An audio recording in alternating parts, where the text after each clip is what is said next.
4,290 pounds. Overall, pretty well kept J-Flight, about 22-foot floor plan, couples camper, no slide, carpetless job.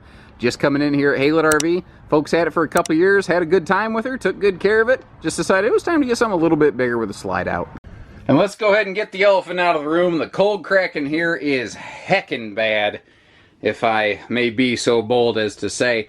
The polar vortex winters we've had the last couple years, they've affected different RVs in different ways. This is definitely some of the more complete and comprehensive cold cracking I've seen on floors.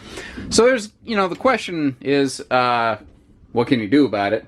I think what I would do on an RV of this age, this dollars, etc., I would get some good strong sort of like clear tape. I would try to seam that back together as much as possible, and I would run tape down it as much as I possibly could so that you don't have these exposed corners. Now if I pull this back, you can see the 5/8 tongue groove plywood floor, and you can see it's not water damage. You can see it's just the cold stretched that linoleum until it just, buddy, it tried and it just couldn't hang on anymore. So other than that, this thing's actually pretty sharp. There's way more good than not here. That flooring's like the only not good thing about the whole camper. Unfortunately, it's just in every area of the RV.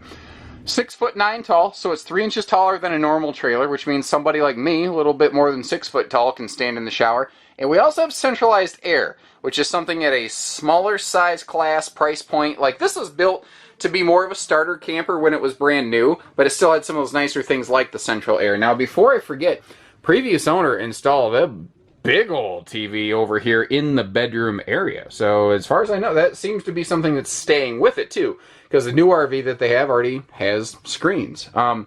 Over here in your kitchen area, everything is pocket screwed. We've got hardwood cabinet doors, triple plywood drawers down below. We are a carpetless floor plan, which is good. Theoretically, you could peel up all the existing linoleum and just kind of cut around all the existing furniture, not to like do anything with the floor. You could probably put new linoleum down if you're a little bit handy. You could probably do it real cheap and pretty easy, actually. Dinette and sofa can both fold down into extra sleepers. This was made before the day and age of the big monster flat screen, so a little corner TV was at most the only intention here. I've always liked the rear bathroom on this one, just because it has this huge extra storage closet right here, or hanging closet. I mean, you've got room for extra washcloths and towels and stuff down in that little cabinet, and you've got this whole big, like, wide open canvas that you could just do anything you wanted with it. I noticed that somebody also added a household light fixture right here to add some extra light into the bathroom. Now that will require park power or a generator to operate. And again, we are a taller camper, 6'9" tall, so somebody my size can stand in this shower without ducking. And all the fixtures generally, I mean, RV's been used, but it's also been cleaned. I can see that there's not like a buildup of soap scum, and the camper doesn't smell like people. That's one of those things, there's no RV smell-o-vision. There's none of that nonsense yet, at least. I don't know, maybe there's an app for that being developed, but the fact is, one of those things that people don't think to ask because it's not something that you can easily see in a photo is, does a camper stink? And this one doesn't. This actually smells like it was kept clean. And I think that says something about the previous folks. Like the fact that the original bedspread and pillow shams and everything are still here from the factory. This has been owned by people who took care of it. And really, the care, maintenance, and ownership that went into this RV was outstanding. There's no problems that have resulted from the people that owned it. There's just this one big glaring thing thanks to one Miss Mother Nature. So every RV has a story to tell, and at a glance this looks just like any other camper, and what's nice is the story that this one has doesn't have any sort of like real weird spooky stuff to it, but it does allow this trailer some really weird different opportunities. I noticed when I was going through this camper that here in this big front pass-through compartment is the battery. That is not where that battery was when this RV was built. As a Jayco dealer for a lot of years, I'm very familiar with that battery would have been built. And it would have been up here. And I got to sniffing around going, why did they put it inside? Maybe they just wanted to get it exposed to the weather. And then I found a 30 amp plug up here. And I went, what the devil? So I started chasing the wire under the underbelly of this and whatnot. And what I found is that there's a transfer switch inside. This has had at least 2 previous owners. The people that are trading this in are not the original owner. One of the other previous owners had apparently really used this for boondock use, dry camp use, whatever you want to call it. And they put the battery in the front pass-through to make room on the tongue to hold a small generator.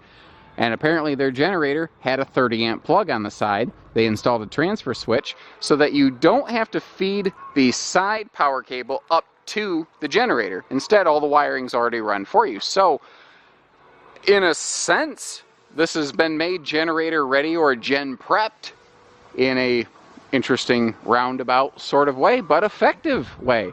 Now, the propane cover has done its job gloriously, and the sun and the wind and the rain and the snow have unfortunately had their way with that over time, which will happen to an ABS cover over the years. But the rest of the RV, the decals, we aren't peeling, we aren't flaking and fading. Overall, the RV's obviously been kept cleaned and conditioned with regularity. Those tires look good. There's a galvanized steel shield above those tires, so God forbid you experience a flat tire or a blowout or something in transit. You've got more time to get this thing brought down from highway speeds without causing any long-term damage inside your RV. Now, another part of the story of this RV, of the history of it, is one of those previous owners, probably the person that did the generator stuff to it, they put a ridiculously serious hitch on the back. This thing is just serious, crazy welded right to the frame, not even just the bumper. And there's also a 4-way wiring harness run to that thing. So theoretically, even though you can't do it in Michigan, it's actually dual trailer tow capable.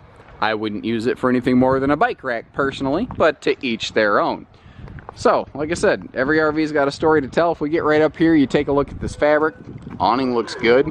The whole RV, at worst, at this stage, it needs 2 things.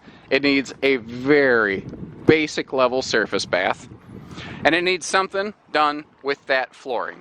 Now, we could have our guys take care of that flooring, but then you're paying certified tech money per hour to do that, and that gets very costly very quickly.